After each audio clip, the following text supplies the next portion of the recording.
سالم بن عبداللہ نے بیان کیا، ان سے عبداللہ بن عمر رضی اللہ عنہ نے بیان کیا کہ میں نے نبی کریم صلی اللہ علیہ وسلم سے سنا، آپ صلی اللہ علیہ وسلم نے فرمایا کہ پہلی امت کے 3 آدمی کہیں سفر میں جا رہے تھے۔ رات ہونے پر رات گزارنے کے لیے انہوں نے ایک پہاڑ کے غار میں پناہ لی اور اس میں اندر داخل ہو گئے۔ اتنے میں پہاڑ سے ایک چٹان لڑکی اور اس نے غار کا منہ بند کر دیا۔ سب نے کہا کہ اب اس غار سے تمہیں کوئی چیز نکالنے والی نہیں سوائے اس کے کہ تم سب اپنے سب سے زیادہ اچھے عمل کو یاد کر کے اللہ تعالیٰ سے دعا کرو۔ اس پر ان میں سے ایک شخص نے اپنی دعا شروع کی کہ اے اللہ، میرے ماں باپ بہت بوڑھے تھے اور میں روزانہ ان سے پہلے گھر میں کسی کو بھی دودھ نہیں پلاتا تھا، نہ اپنے بال بچوں کو اور نہ اپنے غلام وغیرہ کو۔ ایک دن مجھے ایک چیز کی تلاش میں رات ہو گئی اور جب میں گھر واپس ہوا تو وہ میرے ماں باپ سو چکے تھے۔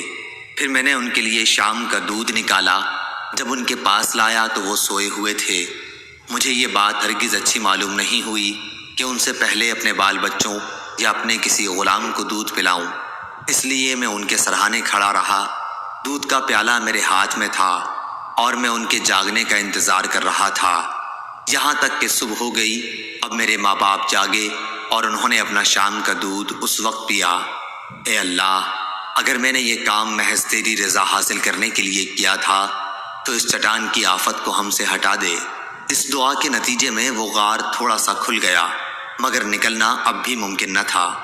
رسول کریم صلی اللہ علیہ وسلم نے فرمایا کہ پھر دوسرے نے دعا کی، اے اللہ، میرے چچا کی ایک لڑکی تھی جو سب سے زیادہ مجھے محبوب تھی، میں نے اس کے ساتھ برا کام کرنا چاہا لیکن اس نے نہ مانا۔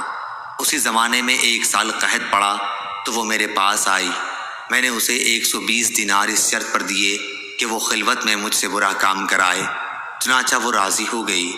اب میں اس پر قابو پا چکا تھا، لیکن اس نے کہا کہ تمہارے لیے میں جائز نہیں کرتی کہ اس مہر کو تم حق کے بغیر توڑو۔ یہ سن کر میں اپنے برے ارادے سے باز آ گیا اور وہاں سے چلا آیا، حالانکہ وہ مجھے سب سے بڑھ کر محبوب تھی، اور میں نے اپنا دیا ہوا سونا بھی واپس نہیں لیا۔ اے اللہ، اگر یہ کام میں نے صرف تیری رضا کے لیے کیا تھا تو ہماری اس مصیبت کو دور کر دے۔ چنانچہ چٹان ذرا سی اور کھسکی، لیکن اب بھی اس سے باہر نہیں نکلا جا سکتا تھا۔ نبی کریم صلی اللہ علیہ وسلم نے فرمایا، اور تیسرے شخص نے دعا کی، اے اللہ، میں نے چند مزدور کیے تھے، پھر سب کو ان کی مزدوری پوری دے دی، مگر ایک مزدور ایسا نکلا کہ وہ اپنی مزدوری ہی چھوڑ گیا۔ میں نے اس کی مزدوری کو کاروبار میں لگا دیا اور بہت کچھ نفع حاصل ہو گیا۔